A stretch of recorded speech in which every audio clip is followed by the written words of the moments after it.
Lucas capítulo 7, vamos ver do verso de 1 até o verso 10. Diz assim: tendo Jesus concluído todas as suas palavras dirigidas ao povo, entrou em Cafarnaum. E o servo de um centurião, a quem esse muito estimava, estava doente, quase à morte. Tendo ouvido falar a respeito de Jesus, o centurião, enviou-lhes alguns dos judeus, pedindo-lhes que viesse curar seu servo. Judeus anciãos, judeus, homens de Deus, que eram homens bons, não eram os fariseus, não era aquela turma que perseguia Jesus, mas homens de bem, que de alguma maneira conhecia Jesus, e esse centurião então pede, cara, chega lá, pede que Jesus cure meu servo. Então eles foram, versículo 4, esses chegando a Jesus com instância, lhe suplicaram dizendo, aquele homem é digno que lhe faça isso. Era um homem bom, porque é amigo do nosso povo. Ele mesmo edificou a sinagoga, esse centurião. Então Jesus, verso 6, foi com eles, mostrando a predisposição que havia em Jesus em abençoar, em curar, em operar o milagre. E já perto da casa, o centurião fica sabendo que Jesus estava indo à casa dele. Aí o centurião, então, envia alguns amigos seus a Jesus para dizer, Senhor, não te incomodes. Esse era o recado do centurião, porque eu não sou digno de que entres em minha casa. Por isso, eu mesmo não me julguei digno de ter contigo, porém manda com uma palavra e o meu rapaz será curado. Porque também sou homem sujeito à autoridade, tenho soldados às minhas ordens, e digo a este vai, a ele vai, e ao outro vem, a ele vem, e ao meu servo faz isso, ele o faz. Ouvindo essas palavras, a Bíblia diz, admirou-se Jesus dele, e voltando-se para o povo que o acompanhava, disse, afirmo-vos que nem mesmo em Israel achei fé como essa. E voltando para casa, os que foram enviados por aquele centurião, encontraram o curado, o servo. Essa é uma passagem bastante conhecida, eu tenho certeza que você já ouviu alguém falar sobre essa passagem, quem já ouviu assim, e tem muita gente, né? Grande maioria, e é narrada de maneira diferente por Mateus e por Lucas. Mateus, na verdade, vai trazer para a gente um relato dessa mesma passagem, dizendo que o centurião foi a Jesus. Ele diz que o centurião vai a Jesus e chega aí e fala a Jesus. Lucas não. Lucas, ele traz para a gente uma outra colocação dessa mesma passagem. E o evangelho de Lucas é um evangelho altamente fiel. Ele foi escrito depois do evangelho de Mateus. O Lucas não foi uma testemunha ocular, não foi um dos discípulos, não andou com Jesus, mas mesmo assim, ele era um cara acostumado à pesquisa, ele era médico, e ele foi, na verdade, para escrever a história de Jesus, fazer o evangelho, e com certeza Lucas se utilizou do evangelho de Mateus e do evangelho de Marcos, também dentro da sua pesquisa. Lucas sabia, com certeza, o que Mateus havia escrito no seu evangelho. Mas Lucas, ele pesquisou, ele falou com as pessoas que andaram, chegou na mãe, chegou no irmão, chegou naquele, e ele escreve de maneira diferente. Ele não coloca o centurião como indo a Jesus, mas o centurião fica sabendo de Jesus, ouve falar de Jesus, era um homem bom, um coração inclinado, um homem que mesmo ímpio abençoava de alguma forma o povo judeu. A Bíblia diz, está escrito em Lucas, aqui nesse trecho que nós lemos, que ele ajudou a construir, com seus recursos, a sinagoga. Então os anciãos foram intercedendo pelo servo daquele homem que era um homem bom. A expressão que esses homens chegam para Jesus, Jesus abençoa, porque é um homem digno, ele ama o nosso povo. Quando ele diz ele ama o nosso povo, eles já estão falando, ele não é do nosso povo. Ele é um gentio, mas ama. Ele tem um coração inclinado a abençoar o nosso povo. E Jesus começa a ir para cá, então vamos lá, eu quero abençoar. E quando esse cara fica sabendo, cara, Jesus está vindo para cá. Ele, não precisa, avisa que não precisa, avisa. Fulano, vai lá, Luciano, avisa Jesus que ele não precisa. Eu não sou digno, senão eu mesmo teria ido. Eu não fui lá porque eu não me achei digno. Não precisa ele chegar na minha casa. Avisa, se ele liberar uma palavra, mandar com uma palavra, o meu servo será curado. Eu não preciso da presença de Jesus para crer no milagre. Eu não preciso ver Jesus fisicamente, estar com Jesus fisicamente para crer no milagre. Eu acredito, eu reconheço que se ele liberar uma palavra, meu servo vai ser curado. E a Bíblia diz que eles foram, Jesus atende aquele pedido. E aqui a gente tem um relato de um milagre, como muitos outros na Bíblia.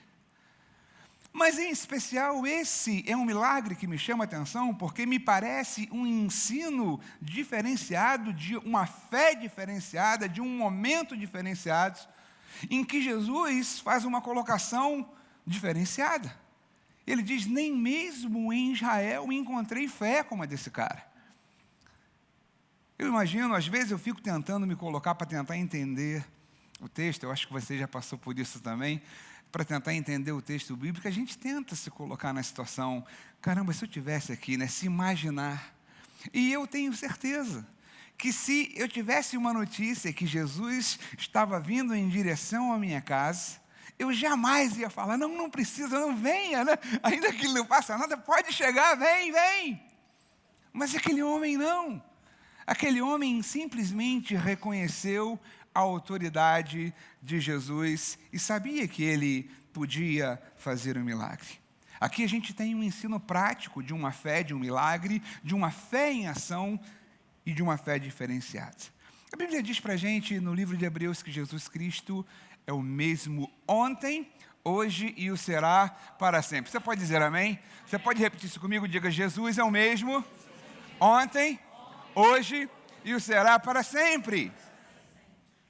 A palavra de Deus fala de fé continuamente para a gente. Fé é um assunto que durante toda a Bíblia, do livro de Gênesis ao livro de Apocalipse, você vai ver uma mensagem de fé. No Antigo Testamento, às vezes, mas com a nomenclatura, com o nome de confiança, mas confiança é fé. Confiar em alguém é depositar a fé em alguém. E Jesus, ele espera de nós uma atitude de fé. A palavra diz, o justo viverá pela fé. Repita comigo, o justo viverá pela fé. Se você é um justo, essa palavra é para você também. Aquele homem que chega e pede, aquele centurião, era um cara que ele não, vamos dizer assim, teoricamente, não tinha que estar pedindo nada a Jesus. E pior ainda, ele não precisava mandar alguém a pedir algo a Jesus, porque ele era um oficial, o romano era uma autoridade, ele representava Roma, e Roma era o povo dominador. Jesus fazia parte do povo dominado, e aqui a gente vê o dominador se sujeitando àquele dominado numa conduta, Senhor, eu acredito, eu reconheço que tu podes, eu sei que tu estás e tem poder para isso, portanto, Senhor, faça alguma coisa por mim. Essa era a postura dele. Ele se despiu de todas as suas platinas e divisas, de todos os seus títulos, e se coloca numa posição onde ele depende de Jesus, e Jesus responde e atende. Ele tinha uma necessidade, mas eu e você precisamos entender que Deus não responde apenas às necessidades. Deus responde fé. Diga assim para mim, diga comigo, Deus não responde necessidade. Pode até responder, né? Mas Ele responde a fé. Por isso a Bíblia diz, o justo viverá pela fé. Começa falando isso no Antigo Testamento, vem falando depois no Novo Testamento. A nossa salvação é recebida pela fé. Nós somos salvos mediante a fé. Tudo começa através da fé. Sem a fé, não adianta a graça. O pastor Bené falava isso no outro dia. A graça está à nossa disposição, mas se eu não exerço fé para tomar posse da graça, a começar pela minha salvação, eu estou perdido. Então, existe um contexto onde fé e graça andam juntos. Jesus usa de graça, abençoando a vida daquele homem. Mas, de alguma maneira, aquele homem reconhece em Jesus autoridade. De alguma forma, aquele homem ouve falar de Jesus, ele começa a escutar, e o Espírito Santo, penso eu, traz uma revelação ao coração daquele homem, que aquele homem, mesmo não sendo um judeu, sendo um romano, aquele homem para e fala o seguinte: esse cara tem algo especial. Esse Jesus, eu tenho ouvido que ele tem feito milagres, eu tenho ouvido que ele tem abençoado, que ele tem tido compaixão, eu tenho visto e escutado o poder desse homem. Cara, Deus está com ele. Ele, ao ouvir, ele reconhece, e na verdade eu quero chamar a tua atenção, vou falar sobre 4 pontos aqui, esse é o ponto de partida, e esse é um ensino para a gente. Aquele homem, a primeira coisa que vai startar esse milagre, a primeira coisa que precisa acontecer para a fé entrar em ação, é você reconhecer que Jesus é o Filho de Deus. É o Deus encarnado, é aquele que veio não apenas para resolver a questão do pecado, mas para te abençoar em todas as áreas da sua vida, para abençoar a sua casa, as suas finanças, seus negócios, seus relacionamentos. Especificamente, aquele homem estava vivendo um caso de doença, mas aquele homem ele reconheceu, Jesus é o cara que pode curar. Eu não sou digno de falar com aquele homem, não sei os motivos, a Bíblia não fala os motivos, não diz o nome desse cara, diz apenas o porquê. Mas, de alguma maneira, ele resolve honrar a Jesus, reconhecendo quem ele era. De alguma forma, ele toma uma atitude de sujeitar. Esse cara pode me abençoar. Esse cara é o Filho de Deus. Embora os judeus, muitos dos judeus não acreditassem nisso, o coração daquele homem se abriu para aquilo. E aquele homem, então, ele reconhece que Jesus é o Filho de Deus. Interessante que isso é tão importante a gente reconhecer que ele pode, que ele quer, que ele é aquele que tem todo o poder de mudar as situações, porque o contrário disso é o que a gente vê na cidade de Nazaré. Quando Jesus chega na sua cidade, Jesus não pôde fazer nenhum milagre porque não houve fé. Não viu fé nas pessoas, ou seja, as pessoas não o reconheceram como Filho de Deus, como esse centurião o reconheceu. E por conta das pessoas não terem reconhecido Jesus como Filho de Deus, eles já acabaram não vendo milagre. E essa é uma lição para a gente. Em segundo lugar, a gente continua na narrativa, aquele homem reconhece, e agora aquele homem, de alguma maneira, é inclinado a crer na palavra de Jesus. Algo startou no coração daquele homem, que ele agora falou: eu acredito. Eu acredito que Jesus pode. Eu vou atrás do meu milagre. Eu acredito que ele pode mudar a minha situação. Eu acredito que meu servo pode ser curado. E ainda que eu não me sinta em condições de chegar nesse cara, eu tenho os meus amigos. Eu amo esse povo, eu tenho abençoado o povo de Deus. Eu vou pedir, os veteranos aqui da sinagoga, os anciãos, poxa, meu servo está lá, e eu estou ouvindo que Jesus está vindo para cá. Pede a Jesus que nos ajude. Pede a Jesus que tenha misericórdia, tenha compaixão do meu servo. Aquele homem creu. E é uma necessidade para a fé que entra em ação. Crer na palavra de Deus. Só consegue e alcança o milagre quem consegue crer naquilo que está escrito. Só consegue ser curado quem crer que nas pisaduras, no corpo de Cristo, as nossas enfermidades foram encravadas. Só consegue ter uma família abençoada quem crer na palavra de Deus que diz que nós fomos chamados para ser considerados famílias benditas no Senhor. Só consegue ser abençoado prosperamente quem entende a palavra que o Senhor se compraz na prosperidade do seu servo. Eu creio e recebo a bênção. Eu creio e vejo milagre. Aquele homem primeiro reconhece que Jesus é o Filho de Deus. Jesus pode fazer a mudança. E agora eu começo a crer na palavra. Eu começo a depositar a minha confiança naquilo que a Bíblia diz. E ele fala, Senhor, versos 6 e 7. Jesus estava indo, e o texto vai dizer para a gente, então, foi com ele Jesus para curar o seu servo, a gente acabou de ler, e perto da casa já do centurião, o centurião envia um amigo, e para dizer, Senhor, não te incomode, porque eu não sou digno de que entres em minha casa, por isso, eu mesmo não me julguei digno de ir até você, manda somente com uma palavra, e o meu rapaz será curado. Ele acreditou. Diga assim, ele deu crédito à palavra de Deus.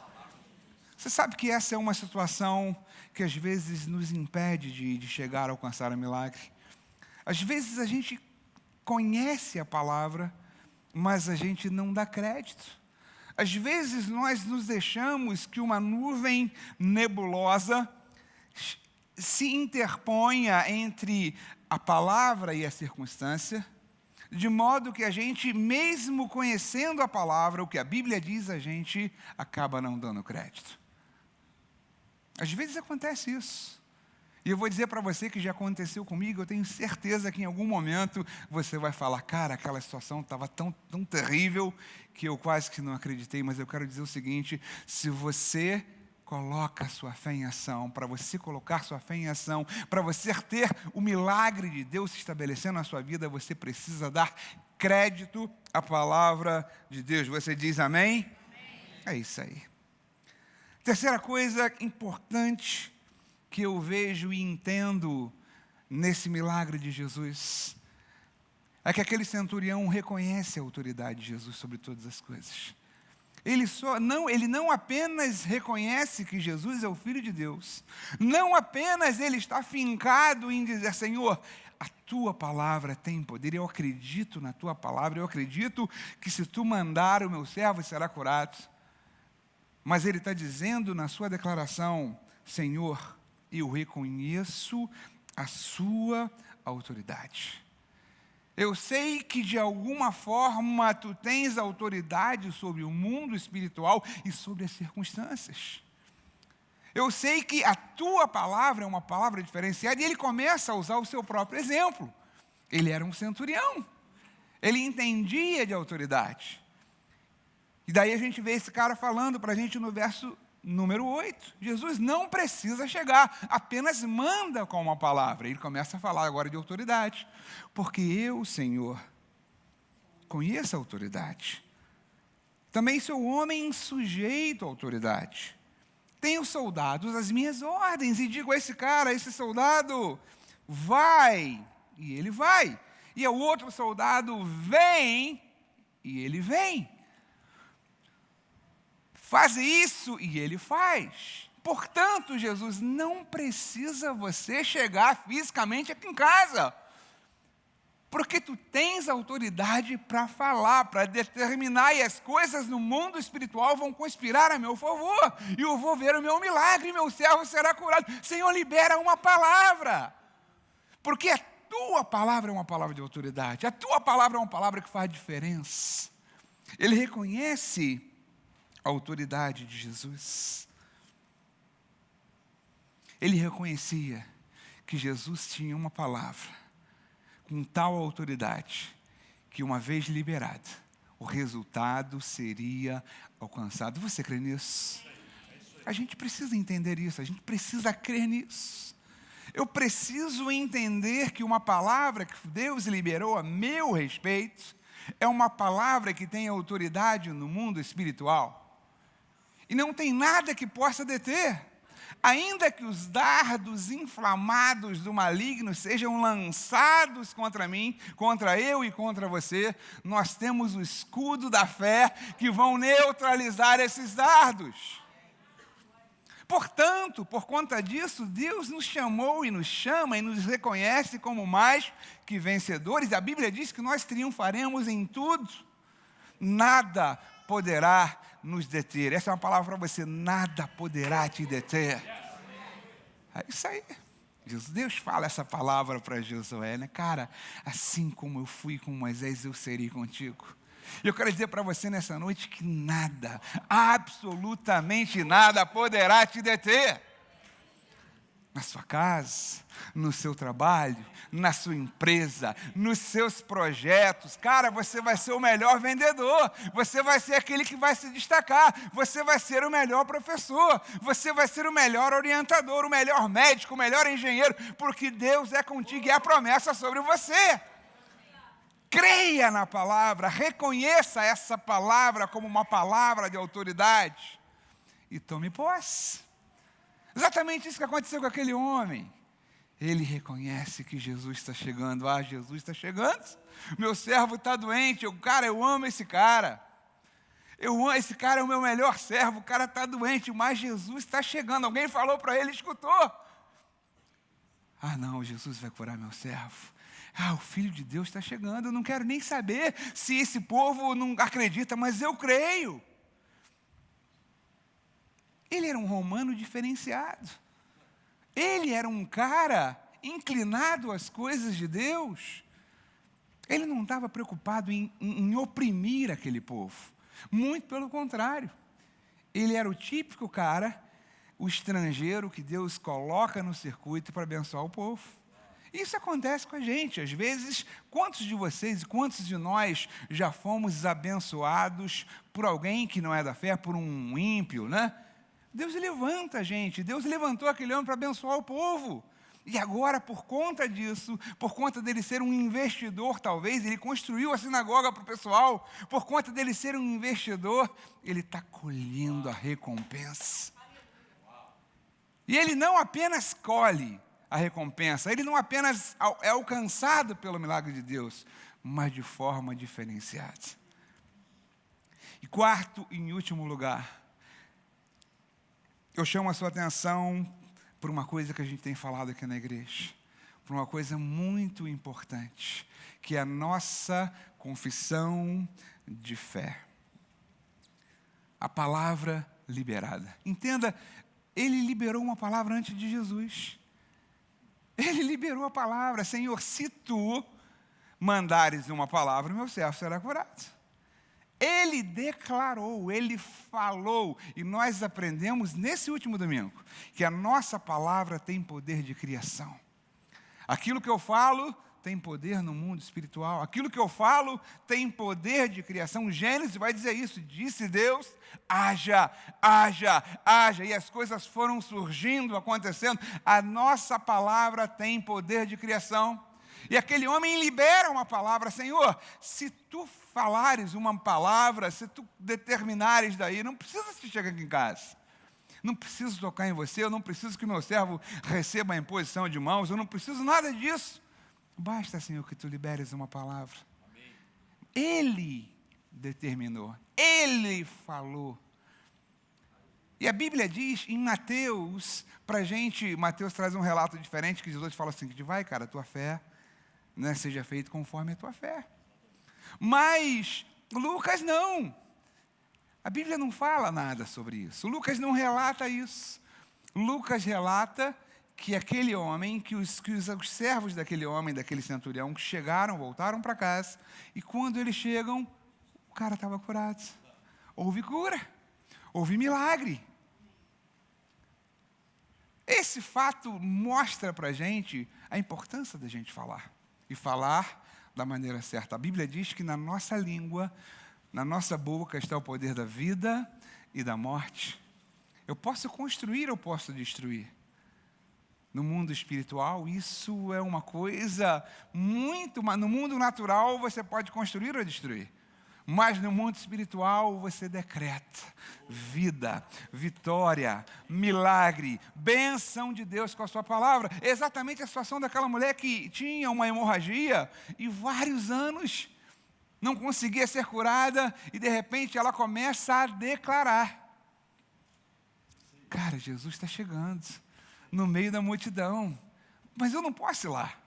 Eu tenho que ficar afastada da multidão, eu tenho que ficar afastada do povo, porque se eu simplesmente encostar no povo, eu já estou contaminando alguém.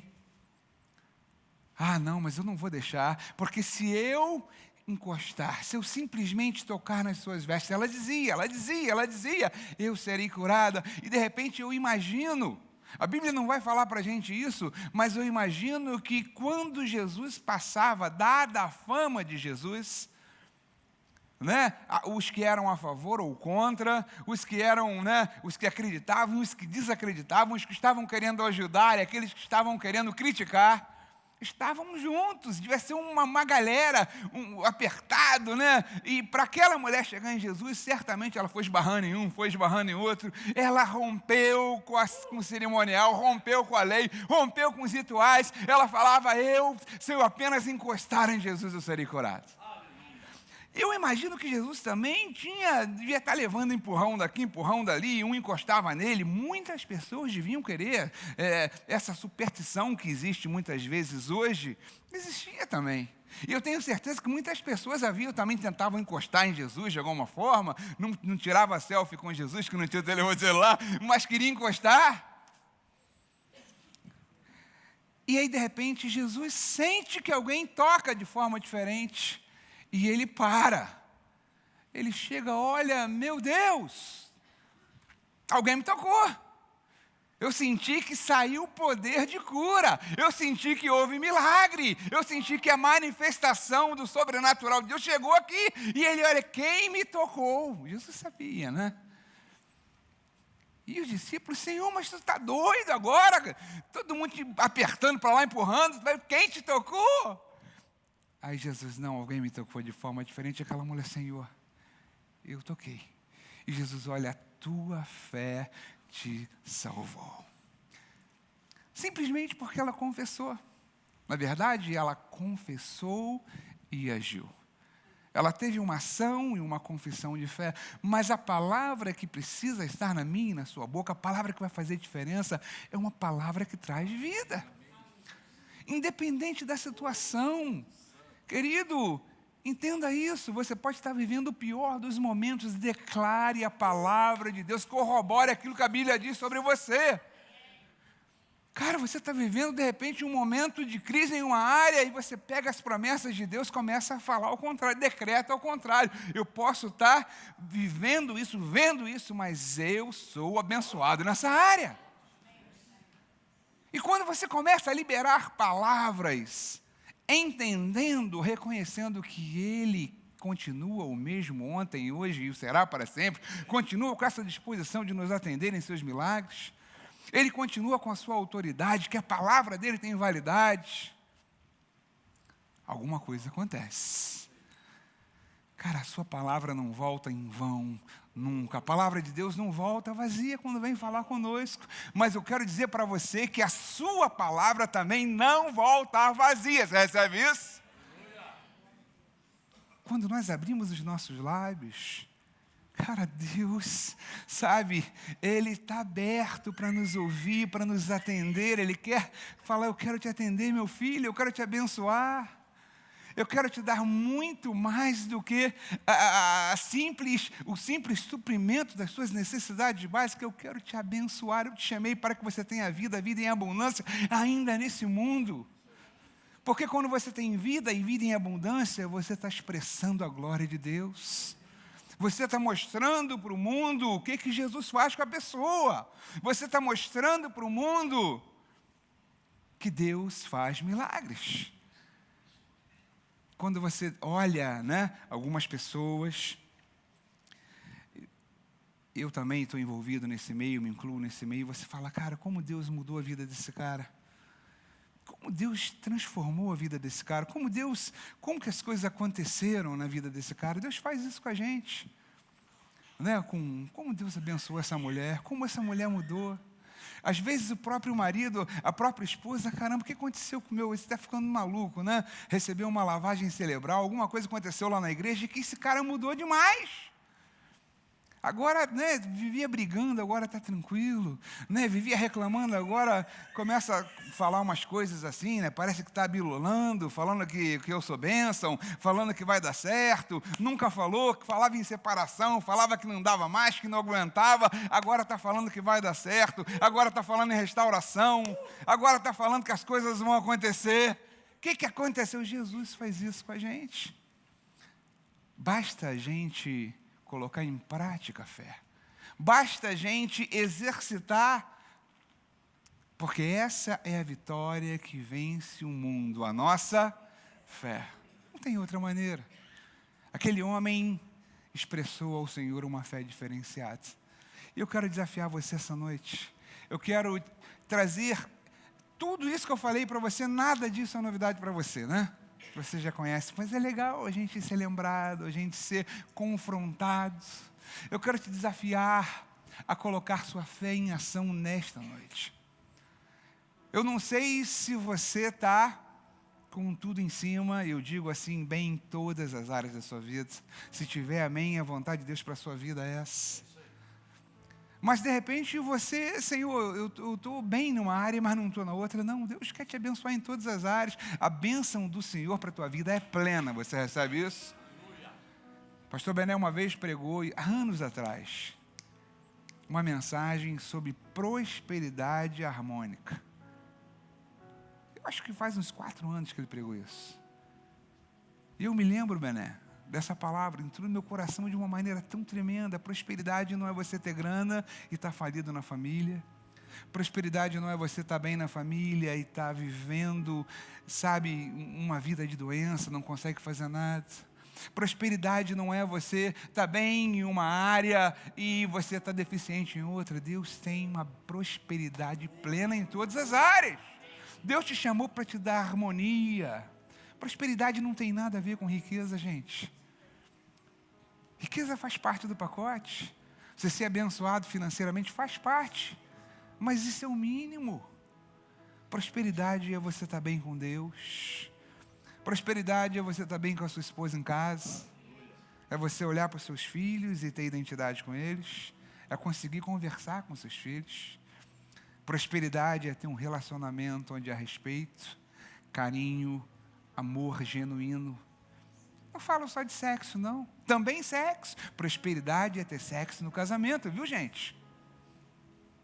Prosperidade é você estar no teu trabalho, seu chefe olhar para você e falar assim, cara, esse cara, não sei o que é que esse cara tem, o que essa mulher tem, mas ele tem alguma coisa.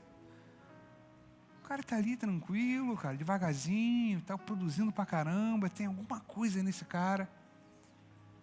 Era o que acontecia com José. José estava ali, né, fazendo, o Senhor ia abençoando. Prosperidade é ter saúde. Saúde física, saúde emocional, saúde espiritual. Isso é prosperidade. Prosperidade é você olhar para os seus planos e vê-los se concretizando. É você ter a capacidade de sonhar, é você ter esperança que as coisas vão melhorar e você vê o resultado disso. Cara, Deus te chamou para isso. Mas isso é alcançado dessa forma aqui. Deus nos dá pela graça, mas nós recebemos pela fé. A gente podia falar muito mais de fé. Se o pastor Bené estivesse aqui, ele ia falar mais 4 itens, ou 4 lados dessa mesma passagem que eu não falei. Eu falei 4 que me chamou a atenção. Eu quero desafiar você essa noite a reconhecer o poder que é em Jesus para resolver a sua situação. E aceitar que Ele está predisposto a te abençoar. Não basta apenas você saber que Ele pode. É preciso você saber que Ele quer. Diga assim, Ele pode e Ele quer. Legal que há um milagre na Bíblia, que o homem chega para Jesus, Senhor, eu sei que Tu podes. Senhor, eu sei que Tu és o Filho de Deus. Eu sei que Tu tens autoridade. Eu sei que a Tua palavra pode mudar tudo, Senhor. Eu sei que o poder está em Tuas mãos. Mas eu não sei, Senhor, se Tu quer, Senhor, se quiseres, Tu podes me abençoar. E Jesus olha para aquele homem e fala assim, eu quero. E a palavra de Jesus para você nessa noite, querido, querida, você que nos ouve pela internet, olha, eu quero abençoar você.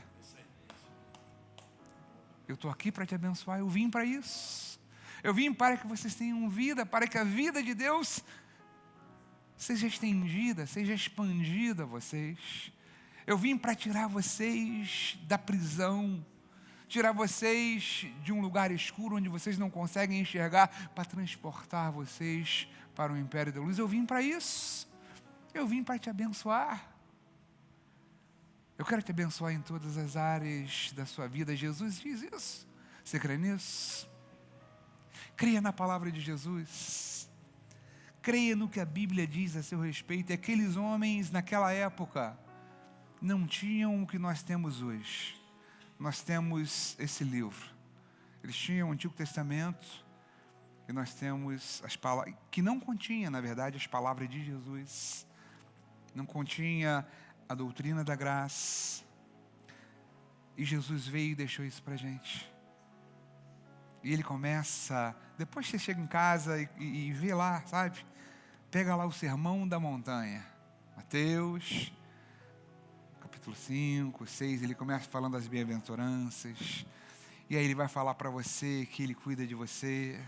Ele vai falar para você que você é um filho de Deus. Ele vai falar para você que você não precisa andar ansioso com coisa alguma, porque Deus cuida de você. Ele vai falar para você que Deus cuida dos pássaros, das aves, das folhas, de uma maneira tão especial, quanto mais nós que somos seus filhos. Ele vai nos abençoar, Ele vai trazer ensinamentos.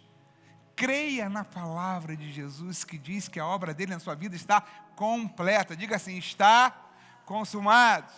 Diga assim, eu sou curado. Eu sou próspero.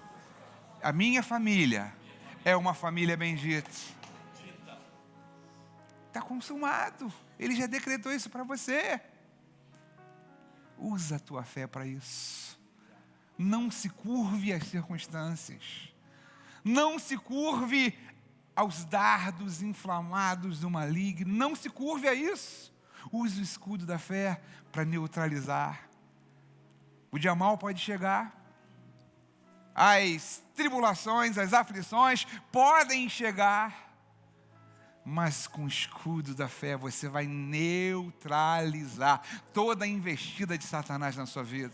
Porque a nossa vitória, a vitória que vence o mundo é a nossa fé. Está consumado.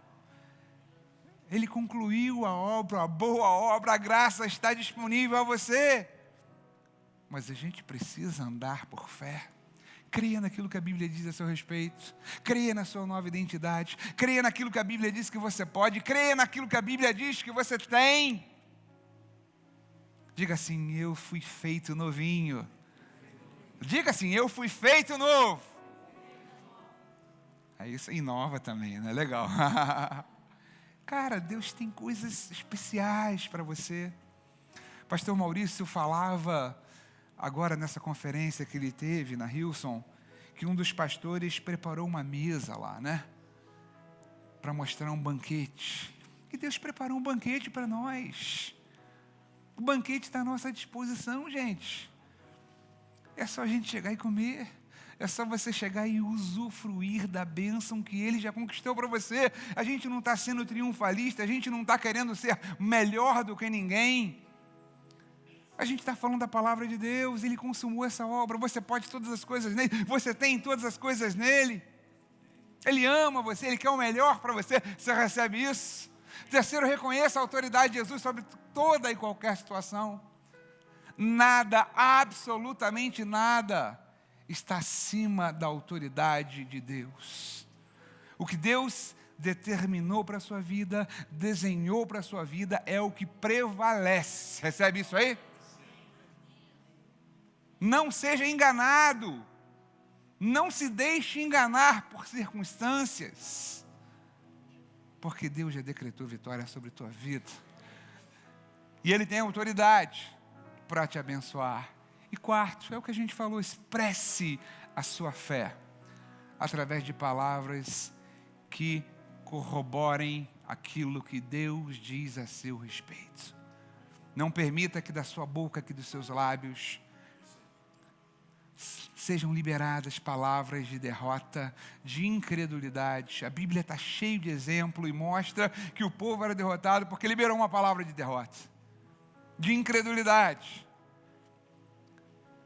A Bíblia mostra para a gente que o povo passa num deserto, toda uma geração perece num deserto, por uma palavra de incredulidade. Não vamos conseguir. Não vai dar. Caramba, não dá. Os inimigos estão em fortalezas, eles são mais fortes, são maiores, têm mais armamentos, estão mais preparados. Moisés, estávamos bem no Egito, cara. Tu nos tirou de lá para morrer aqui, vamos morrer. 10 dos espias contaminaram toda uma geração. E como falaram, morreram naquele deserto. Deus é movido por palavras de fé. E essa experiência corrobora o que a gente está falando aqui. Aquilo que nós falamos, tanto para o bem quanto para o mal, exerce um poder no mundo espiritual. Portanto, corrobora aquilo que a Bíblia diz. Pastor, eu estou com uma dor danada na coluna, mas cara, não fica preso na tua dor, ela está ali, você sabe que ela está ali, mas confessa, eu estou com dor agora, mas eu sou curado em nome de Jesus. Pastor, fulano está doente, eu vou orar por ele, ele vai ser curado em nome de Jesus, mas não foi, e aí? Não pergunta para mim não. Quando a gente chegar lá no céu, deve ter um setor de SOS, né? SOS, saque, né? Perdão, SOS é outra coisa. Saque. Deus, vem cá, alguém me perguntou lá na igreja, minha irmã me perguntou lá, que orou pela pessoa, mas não aconteceu nada. E aí? Eu fiquei sem saber. E aí lá em cima, Deus talvez me responda, se Ele quiser. Mas mesmo se respondendo ou não, mesmo sem saber por que ou não, eu fico com a palavra de Deus. Eu não consigo entender tudo, mas eu creio que essa palavra foi inspirada pelo Espírito de Deus. E mesmo que eu não entenda determinadas coisas, eu estou com essa palavra. Eu me considero próspero. Eu me considero abençoado. Eu me considero curado. Eu me considero mais que vencedor. Eu me considero um filho importante, um filho amado, um favorecido. Eu me considero alvo da graça de Deus. Ah, você pode não estar vendo isso. Aquele centurião não estava vivendo isso. Ele estava num perrengue, né? Talvez o melhor servo dele estivesse ali. E ele então reconhece e libera uma palavra. A palavra não foi liberada por Jesus, repito eu. Foi liberada pelo centurião. Ele vai dizer o seguinte: Senhor, se tu liberar uma palavra, foi o que ele disse, o meu servo será curado. Ele falou antes de Jesus. E que fé. E Jesus usa a fé daquele homem para dizer o seguinte para aquele povo: olha, eu tinha que estar vendo essa fé no meu povo. Eu tinha que estar vendo esse tipo de fé, uma fé grande, uma fé diferenciada do meu povo. Mas eu estou vindo de um cara que é gentio. Uma fé diferenciada, que tem muito a nos ensinar. Ande por fé, exerça sua fé. Coloque sua fé em ação e receba a bênção de Deus na sua vida. Obrigado por assistir ao canal da Nova Igreja. Mas não pare por aqui. Se inscreva nas nossas redes sociais, baixe o nosso aplicativo, lá você vai ficar por dentro de tudo o que acontece na Nova durante a semana e, se for possível, venha estar conosco em um culto dos nossos domingos. Eu tenho certeza que você vai ser muito abençoado. Se inscreva no nosso canal e não perca os nossos vídeos, as nossas transmissões ao vivo, e obrigado por se conectar com a gente. Deus te abençoe rica e abundantemente. Valeu!